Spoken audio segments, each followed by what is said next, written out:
Hi, it's Kamon Reynolds. It is in the mid-60s in December here in Tennessee. Perfect time to treat with oxalic acid vapor right now. We're coming upon the winter solstice.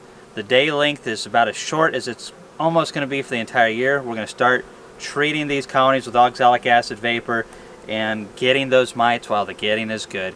This also prevents those mites from hopping from one bee to the next all winter long and chewing on their fat body and keeping that bee from being able to come out and live until spring.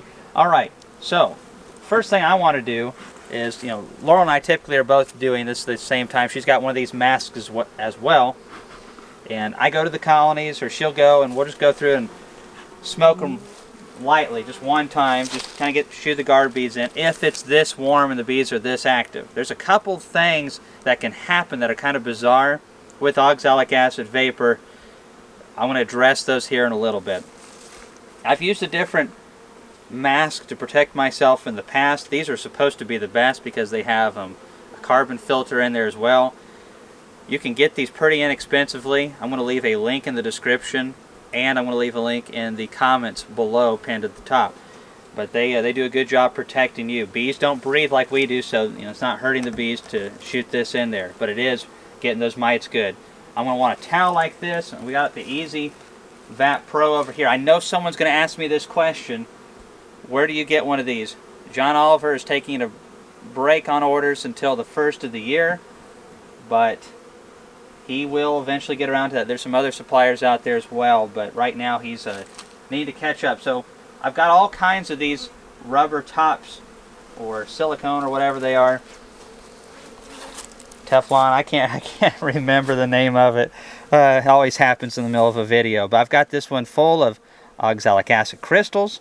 You can get these from Florida Labs and, of course, major bee supply companies, all that stuff. So let's get to it. This video is going to be cool because we've got this top on the colony.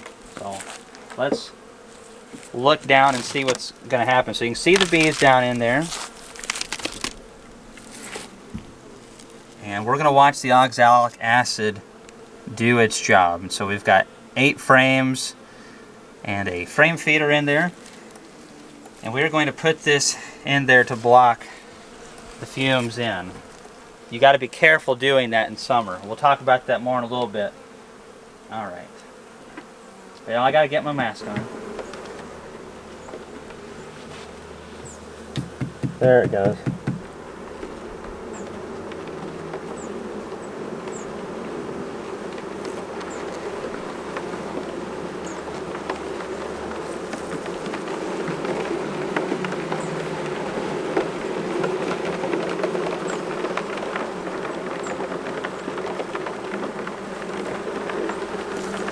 You can see how it's coating the bees. Look at all that.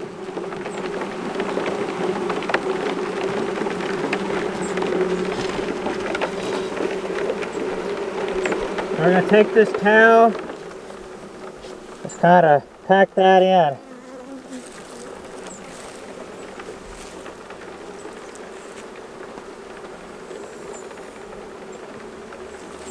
Now there's one dose. Alright, so it's been a couple minutes since the treatment began. We plugged the entrance that kept the majority of the oxalic acid vapor in. It dissipates pretty quickly. You can see a lot of bees that are covered in basically the oxalic acid crystals, just in a much smaller form. And if there's any mites on these bees, there's a good chance that they're going to be damaged. Thankfully, it doesn't hardly do anything to the honeybee except irritate them just a little bit, just like you when you get a bunch of sand on you at the beach. It's like, ah, come on.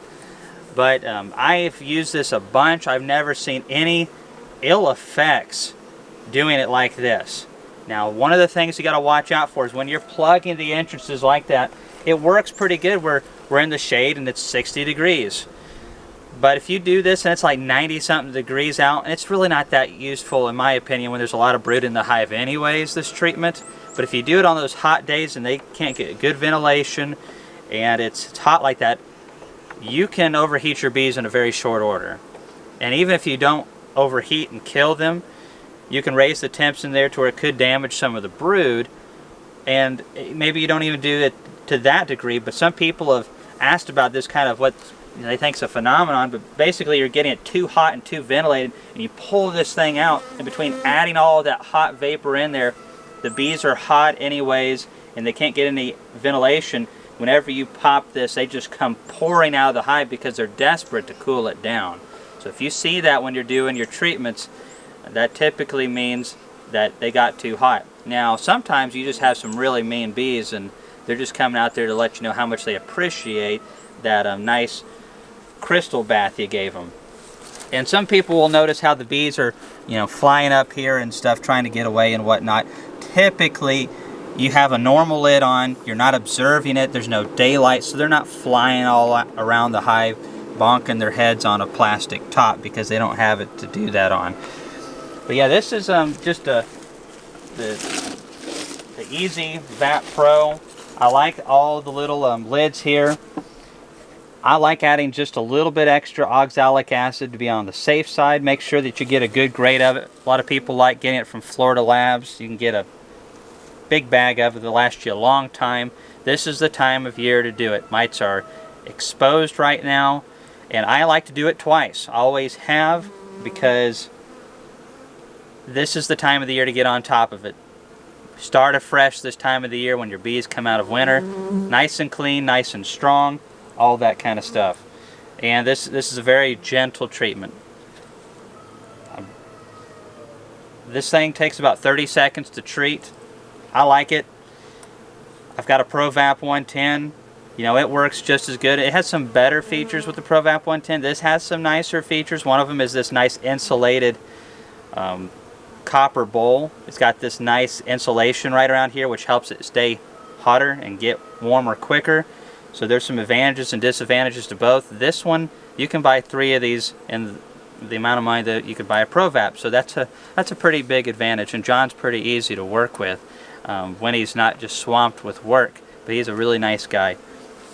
So anyways, we're just going through, we're hitting all these. We're doing it now. We're going to come back a week later and do it again. Ideally, you want to do this above freezing if possible. It's really nice to have a loose cluster. The more loose they are, the easier it is for this oxalic acid to get around every bee, cover them good. If it's not getting to every bee, then you're missing some mites. So we don't want a real tight cluster like it's going to be at 20 degrees, 30 degrees. So anyways, this is just what we're doing. That's one. We've got hundreds more to go. So Laurel, you ready? Yeah, I didn't think so.